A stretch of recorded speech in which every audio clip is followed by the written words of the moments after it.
Hello everyone, how are you? कैसे हैं आप सभी? आई होप अच्छी होंगे। मैं प्रतिभा आप सभी का स्वागत करती हूँ अपने चैनल पर। और आज हम अपनी जो नेक्स्ट विधि है उसे लेके आए हैं, जिसका नाम है प्रयोगात्मक विधि, यानी एक्सपेरिमेंटल मेथड। क्वेश्चन आता है कि प्रयोगात्मक विधि किसने चलाई? विलियम वुंड ने चलाई थी। विलियम वुंड अगर आप याद रखेंगे तो आपके लिए इजी हो जाएगा। कब चलाई थी? तो ये 1879 से शुरू हुई थी। इस विधि की उत्पत्ति मनोविज्ञान की प्रथम प्रयोगशाला से हुई थी, ऐसा माना जाता है। इस विधि में प्रयोग करके मानव के व्यवहार का अध्ययन किया जाता है तथा प्रयोग करके उसके व्यवहार में सुधार भी किया जाता है। अर्थात यह निदानात्मक एवं उपचारात्मक विधि है, यानी इस विधि के द्वारा हम समस्या का पता लगाते हैं और फिर उस समस्या का निराकरण करते हैं। इस विधि में शिक्षण प्रक्रिया का केंद्र बिंदु अध्यापक को माना गया है।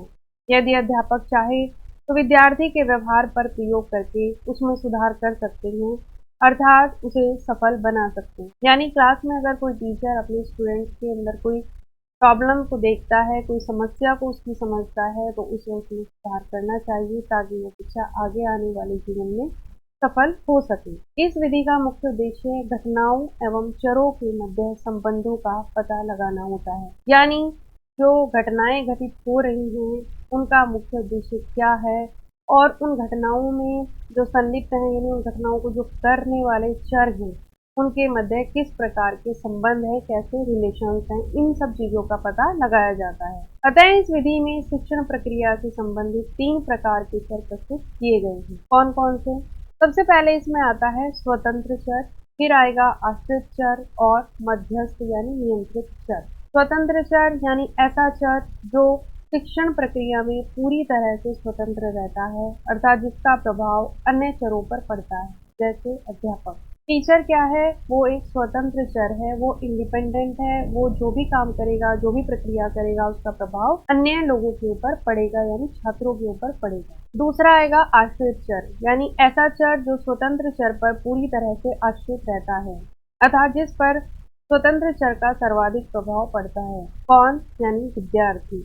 और मध्यस्थ चर यानी नियंत्रित चर, ऐसा चर जो स्वतंत्र एवं आश्रित चर के मध्य नियंत्रित रहता है, अतः दोनों चरों के मध्य संबंध स्थापित करता है। जैसे पाठ्यक्रम। आप इसको ऐसे भी समझ सकते हैं कि ये एक ट्रायंगल है। ट्रायंगल यानी इसमें ये हो गया हमारा स्वतंत्र चर, ये हो गया हमारा आश्रित चर यानी विद्यार्थी, और ये एंगल हो गया हमारा मध्यस्थ यानी नियंत्रित चर यानी पाठ्यक्रम।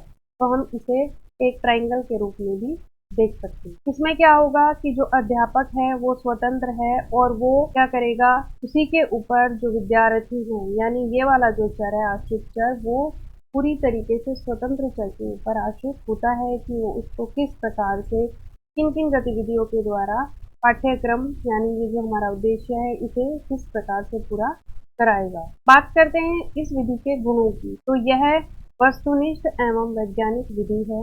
इस विधि की वैधता एवं विश्वसनीयता सर्वाधिक होती है। इस विधि में निष्कर्षों को भी प्रमाणित किया जा सकता है, क्योंकि जब अध्यापक अपने विद्यार्थियों का मूल्यांकन करेगा तो उसमें निष्कर्ष प्रमाणित रूप से सामने आएंगे। अगर बात करें दोष की, तो ये सबसे अधिक खर्चीली विधि है। सामान्य परिस्थितियों में इस विधि का प्रयोग संभव नहीं है और सामान्य व्यक्तियों द्वारा इस विधि का प्रयोग नहीं किया जा सकता, यानी इस विधि के लिए हमें स्वतंत्र चर की आवश्यकता पड़ेगी। तो ये जो विधियां हैं ये हमारे व्यवहार को जानने की या मनोवैज्ञानिक व्यवहार को जानने की विधियां हैं। इनमें से जो इम्पोर्टेंट विधियां थी वो मैंने आपको पूरा थ्योरी पार्ट के द्वारा समझाई है। वहीं अब इसके अलावा जो विधियां हैं उनके बारे में आप अगर इतना जान लें कि इतिहास गाथा विधि या व्यक्ति इतिहास गाथा, जीवन गाथा, जीवन व्रत, इसको आप बहुत इजीली समझ सकते हैं कि इसमें किसी के इतिहास के विषय में बताया गया होगा या किसी की बायोग्राफी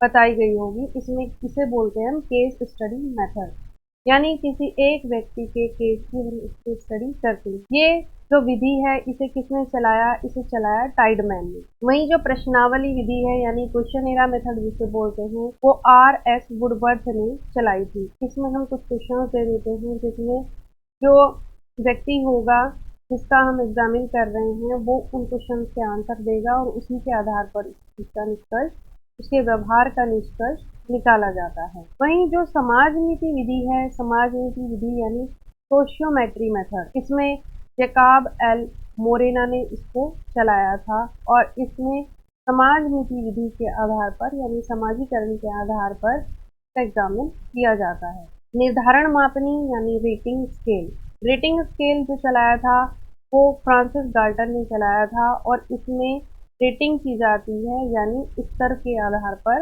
व्यक्ति के व्यवहार को समझा जाता है। विकासात्मक विधि यानी उत्पत्ति मूलक विधि या आनुवंशिक विधि, जिसे डेवलप्ड मेथड बोलते हैं। इसमें आनुवंशिकी के आधार पर व्यक्ति के व्यवहार को देखा जाता है और उसके विकास को समझा जाता है। ये मेंडल और पियाजे ने दी थी। अगर आप इनके फाउंडर्स को याद रख लेंगे और इन विधियों को समझ लेंगे तो आप काफ़ी कुछ क्वेश्चन को कवर कर लेंगे। और अगर आपको ये चीज़ समझ नहीं आ रही तो आप हमारी पहली यानी जो हमारी इससे पहले आने वाली वीडियोज़ हैं उनको देखेंगे तो आपको ये सारी चीज़ें आसानी से क्लियर हो जाएंगी। इसके बाद आती है हमारी मनोविश्लेषणात्मक विधि, जिसे हम साइको एनालिस्टिक मेथड बोलते हैं। ये दिया था सिगमंड फ्रायड ने। इस विधि में अचेतन मन के आधार पर व्यवहार का अध्ययन किया जाता है, क्योंकि मनुष्य की दमित इच्छाओं का भंडार ग्रह अचेतन मन है। यानी जो हमारी दबी हुई इच्छाएं होती हैं वो हमारे अचेतन मन में कहीं ना कहीं रुकी रहती हैं। अतः इस विधि में व्यक्ति को पहले अचेतन मन में ले जाया जाता है, फिर उसके व्यवहार का अध्ययन किया जाता है। नेक्स्ट है हमारी सांख्यिकी विधि यानी स्टैटिस्टिक मेथड, जो दी थी सर रोनाल्ड फिशर ने। बहुत बड़े आंकड़ों को छोटे रूप में प्रस्तुत करना ही सांख्यिकी है, यानी इसमें हम मीन मीडियन मोड के आधार पर रिजल्ट निकालते हैं। मनोविज्ञान को वस्तुनिष्ठ की श्रेणी में लाने का श्रेय इसी विधि का है। मनोविज्ञान के निष्कर्षों की वैधता, विश्वसनीय एवं प्रामाणिकता की जांच इसी विधि से की जाती है।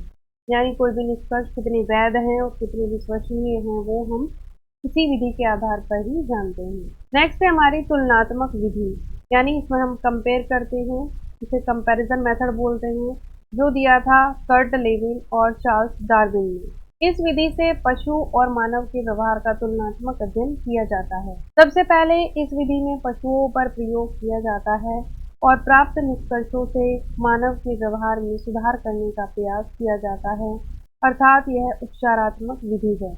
यानी पहले हम पशुओं पर प्रयोग करेंगे, फिर मानव पर प्रयोग करेंगे और फिर मानव का जो व्यवहार है उसमें सुधार करने का प्रयास करते हैं। शिक्षा मनोविज्ञान के विकास में सर्वाधिक योगदान इसी विधि का है, जिसे हम तुलनात्मक विधि बोलते हैं। तो आई होप आपको ये सारी विधियां समझ आ गई होंगी कि इनमें किया क्या जाता है। फिर भी आप इससे पहले वाली वीडियोज को अगर देखेंगे तो आपको ज़्यादा क्लियर हो जाएगा। अगर आप कंटिन्यूटी में पढ़ेंगे तो आप लोगों को चीज़ें ज़्यादा समझ में आएंगी। आई होप ये वीडियो आपको पसंद आई होगी और आप लोगों को समझ आई होगी। आप हमें कमेंट करके ज़रूर बताएं। वीडियो को लाइक करें, शेयर करें और चैनल को सब्सक्राइब करें। Thank you so much.